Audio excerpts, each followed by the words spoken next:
क्या आपको पता है कि सांप की जीभ दो हिस्सों में क्यों बंटी होती है? परंतु क्यों? क्या ये सिर्फ प्रकृति की रचना है या किसी भयानक श्राप का निशान?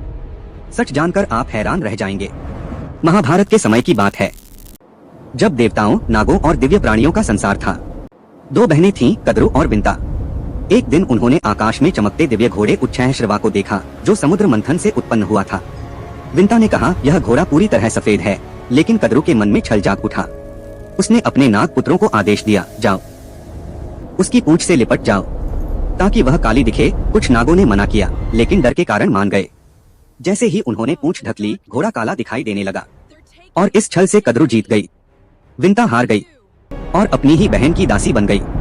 समय बीता और विंता का पुत्र गरुड़ अपनी माँ को मुक्त करना चाहता था। उसने कद्रु से उपाय पूछा। कद्रु ने कहा, अमृत लाओ, तभी तुम्हारी माँ आजाद होगी। गरुड़ देवताओं के लोक पहुंचा, भयंकर युद्ध किया और अंततः अमृत ले आया। लेकिन उसने एक योजना बनाई।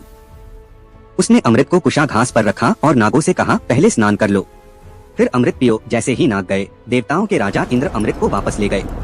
जब नाग लौटे, अमृत गायब था। लालच में अंधे होकर उन्होंने कुशा घास को चाटना शुरू कर दिया, लेकिन उसकी तेज धार ने उनकी जीभ को चीर दिया और वह दो हिस्सों में बंट गई।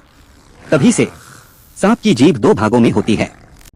ये सिर्फ शरीर की बनावट नहीं, बल्कि छल और लालच की सजा है। ऐसी रहस्यमयी और अनसुनी कहानियों के लिए अभी फॉलो करो, क्योंकि हर कहानी में छुपा है एक गहरा सच।